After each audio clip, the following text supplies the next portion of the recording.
अक्सर हमारे समाज में देखने को मिलता है कि आर्थिक तंगी के कारण माता पिता अपने बच्ची की शादी अपने पसंद के लड़के या धूमधाम से कराने में असमर्थ रहते हैं।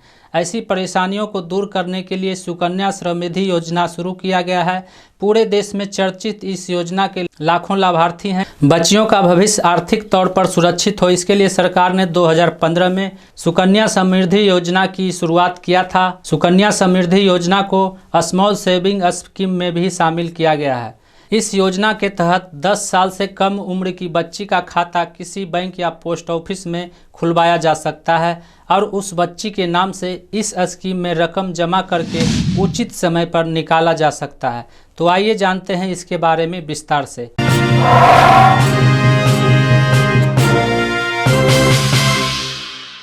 नमस्कार, मेरा नाम है मंटन और आज के इस संदेश में हम बात करेंगे सुकन्या समृद्धि योजना के बारे में विस्तार से।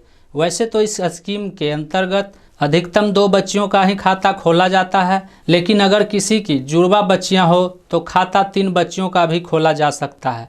अगर किसी की पहले से 1 बच्ची है और बाद में जुड़वा बच्चियां हुई तो तीनों बच्चियों के लिए अभिभावक सुकन्या समृद्धि खाता खोल सकते हैं। इसी तरह अगर किसी को एक ही बार में 3 बच्चियां हुई है तो यहाँ भी यह नियम लागू होगा। हालांकि इन मामलों में जुड़वा बच्चे होने का प्रमाण देना होगा।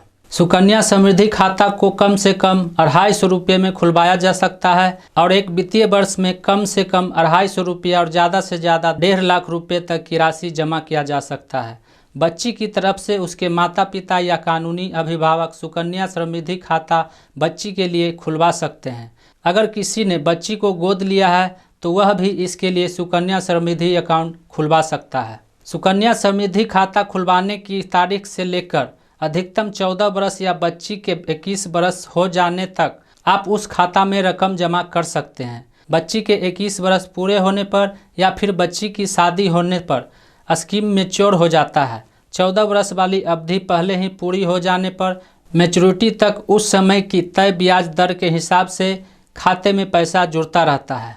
बच्ची के जमाकर्ता अभिभावक की मृत्यु होने पर या फिर किसी गंभीर बीमारी के इलाज के लिए सुकन्या समृद्धि खाते को समय से पहले बंद करके रकम निकाला जा सकता है।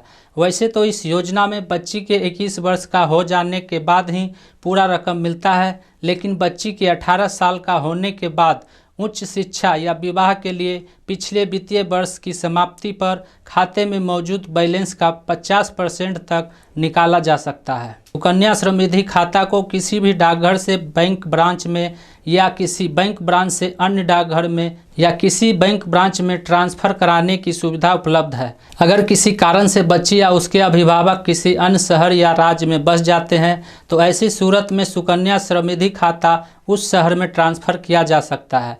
अगर आप इस खाते को खुलवाने के बाद दूसरे देश में जाकर बस जाते हैं तो उस सूरत में आपका खाता बंद कर दिया जाएगा और कोई ब्याज नहीं दिया जाएगा। इस योजना में खाता के लिए सामान्य आयु बच्ची के जन्म से 10 साल तक की होती है।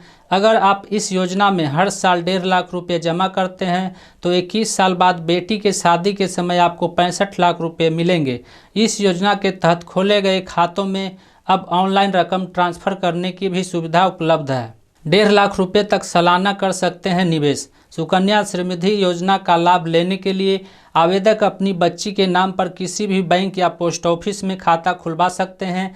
इस खाते में आपको 7.6% की ब्याज दर इस समय मिल रहा है। इसकी मैच्योरिटी अवधि 21 साल और निवेश अवधि 15 साल होती है। योजना का लाभ लेने के लिए आपको 250 रुपये का निवेश करना जरूरी होता है। इसके अलावा इसमें आप अधिकतम 1.5 लाख रुपये तक का निवेश कर सकते हैं। 21 साल बाद मिलेंगे 65 लाख रुपये।